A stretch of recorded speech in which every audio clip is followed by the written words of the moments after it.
pleased that they didn't punch it in for 6 points. But they also have to remember they did put points on the board. 3 points is 3 points. And in this league, you take points when you can get them. Not easily done. Looking left side, and it's complete. And they're able to get this one across the 35. That's a good way to start the drive. 17 yards and a first down. And now it's Rosen looking. And they're going to set up shop at the 40-yard line.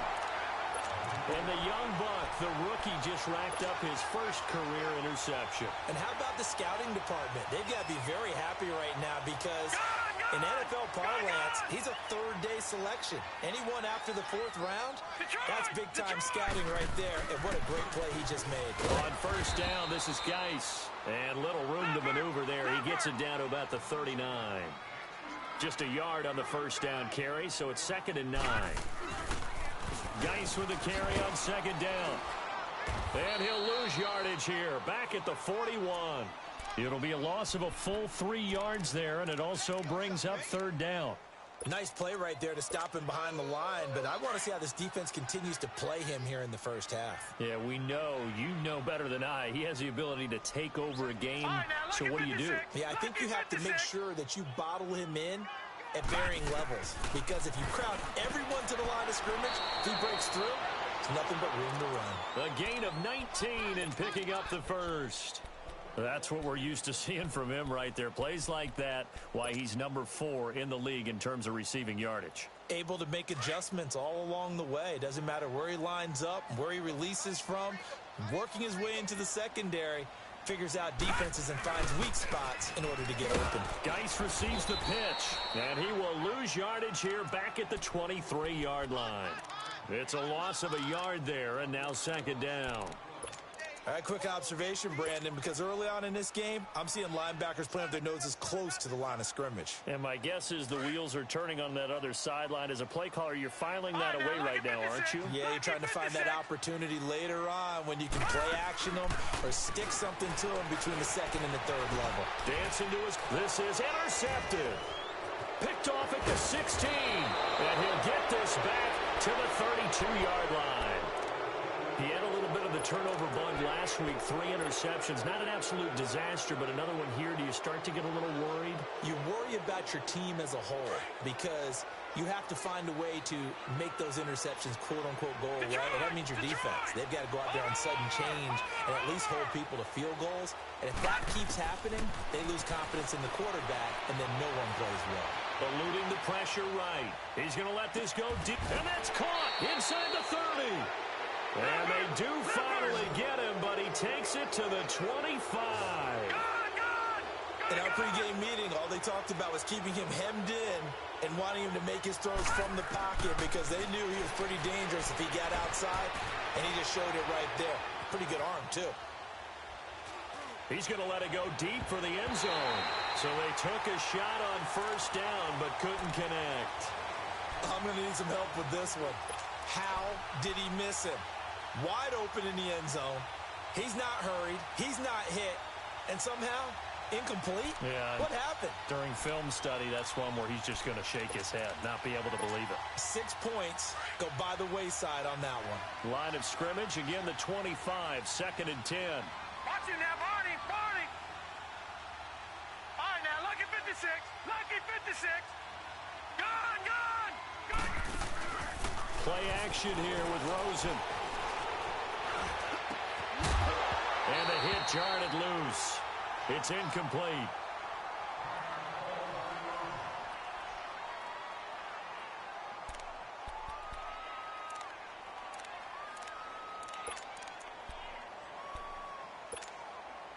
This offense was on the move. Now 2 straight incompletions have them looking at 3rd and 10. Rosen to throw again. Toward the sideline. Did he keep the feet in? Yes, he got them both down, says the side judge. And that's good enough for a first down. They're able to convert on 3rd down, and that sets up a 1st and goal. This defense porous so far in this first quarter. They face another 1st and goal. Throwing again, it's Rosen. He's got his man. It's caught in the end end zone. Touchdown, Arizona. A great effort there. His fourth touchdown on the year. And the Cardinals now adding on to their lead.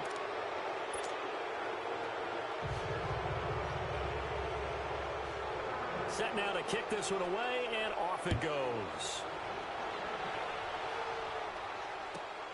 This is taken at his 4.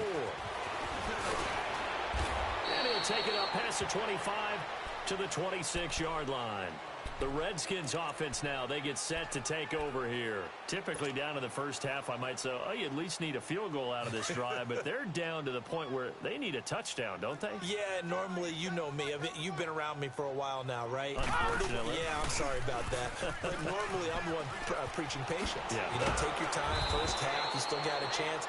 I think they're out of patience here. This has to be a drive that gets a touchdown. So if you're the play caller, you're going to that portion of the sheet that says big-time plays, specials, anything you can use to get yourself back into it. One play has him up past the 40 already, and another 1st and 10. He'll drop to throw. Flushed out right. Now he'll let it go deep right side. And that one falls incomplete. Looked like he might have had position there, but he couldn't hold on at 2nd down.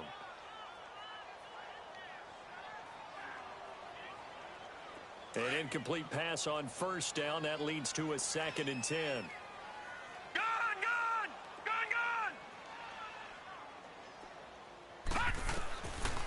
He'll look to throw. Throw right side, caught by Ridley. And he'll be taken down, but not before he gets into enemy territory. First catch for him. It's good for a dozen and a 1st down. So into Cardinal territory now. It's 1st and 10 at the 47. Now back to throw. Under pressure, and he will go down. Sacked back at the 46. A few issues here on the offensive line. Apparently, he got sacked 5 times last week. They got to him here in the first quarter. And I would think that running the ball would be paramount here because it's a different team they're facing, but they watch the film as well. So they'll take many of those same principles and try and apply them in this game to see if they fixed what was wrong with them in the last game. And he'll go down shy of the 40 at the 41. It's a pickup of 12, and that'll set up a 3rd down.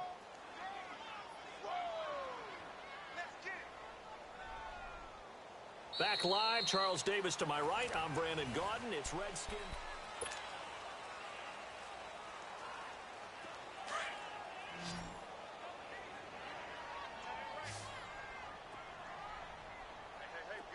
Detroit! Out of the gun now on 3rd down. And it's a short one here, complete to the tight end. And a great effort there to shed the contact, and it helps him pick up the 1st. One thing you're hoping for when you run drag routes, you're able to hit a receiver in stride, and he can pick up a lot of yardage after the catch. But in this situation, the defense was effective, able to stop him before he could get a good head of steam going. Nothing doing. Barely able to muster a yard to hit the 35. One thing to keep in mind, partner, especially in the second half, when you've got a running back of this size, of these dimensions, I can just tell you, attrition does set in for a defense because you're excited about hitting him in the first half. Maybe not so much in the second half, and some of these shorter games turn into bigger runs later. And they'll get this one to about the 20-yard line. And 15 yards there on the catch and run. I got a kick out of that one, partner.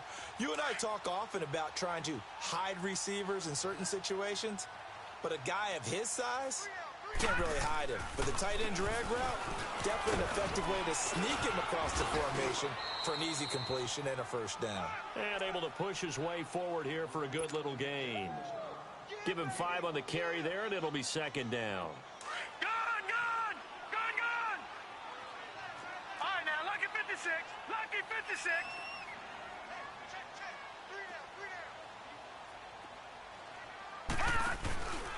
On the handoff, it's Geis. Oh, and now he bowls him over. And now they're inside the 10 as he's brought down at the 9.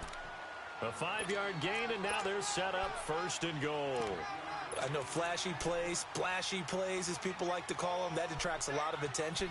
But let's face it, when you're efficient, That can control a ball game, and I love the game plan they've got going right now. Back-to-back 5-yard gains. Didn't force the ball downfield. Picked it up on the ground. Yeah, offensive line, they're getting it done. And he stopped immediately there. They'll say no gain on the play, and it'll be 2nd and goal. No gain on that run, and while this team is down, they're not out of it by any stretch of the imagination. Maybe you just have to think about different style of running in order to get this guy going. They'll look to throw. Flush to his right. And he's got it. And he's able to get it down to the 2-yard line. That catch good for 8, but still, it's 3rd and goal now. He was out there waving his arms, and when you got a quarterback out of the pocket looking for any help, I guess waving the arms is helpful. It certainly is, because you've got to get his attention, because now you're in scramble drill. So everyone's adjusting their routes, finding open space, and he found the right spot for the completion. No, check. Patriot!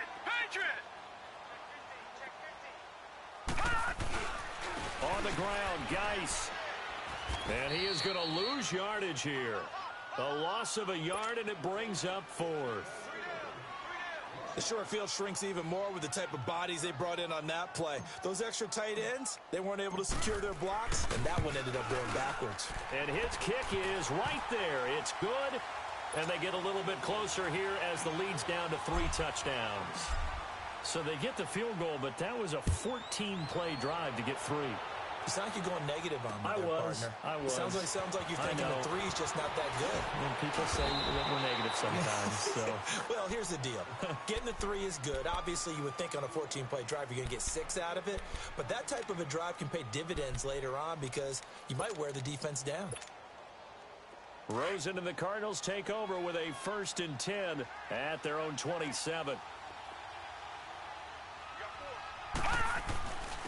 And on the ground they go with a running back. And they get him down, but not before he takes it across the 40-yard line. Now, they may want to go back to that one. First play of the drive, good for 15 and a 1st down.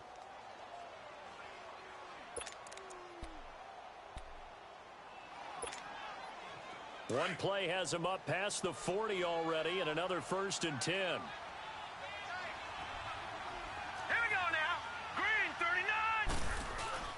Now a play fake here on 1st down. Steps away to his left.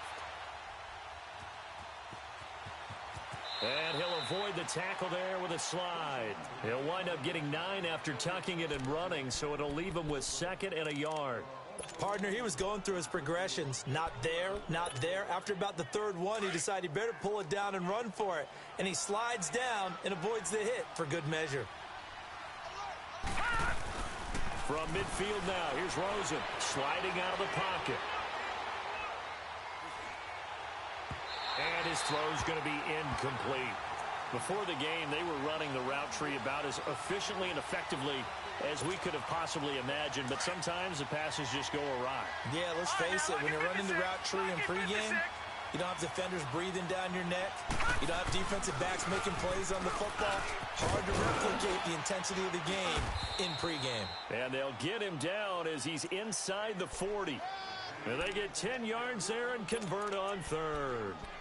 And that last carry puts him right at 100 yards for the game. So how has he done it? Because he's been patient, followed his blocks, let everything develop, and then burst through for big gains.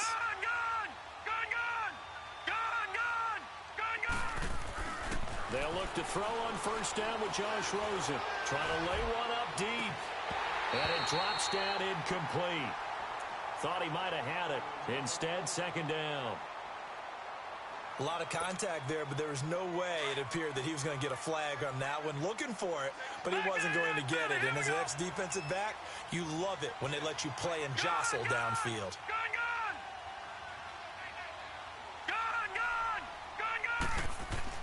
2nd and 10 now. It's Rosen buying time to his left. And his throw's going to be incomplete. Feels like they're getting caught in between here because they didn't completions on 1st and 2nd down. Now you got to worry a little bit about the clock because you prefer not to give them another shot here in the 1st half. But if you don't pick up the 1st down, guess what? You're likely going to have to. Now they face a 3rd and 10 after back-to-back incompletions. And they'll go with a ground attack here. Touchdown, Cardinals. A great play there.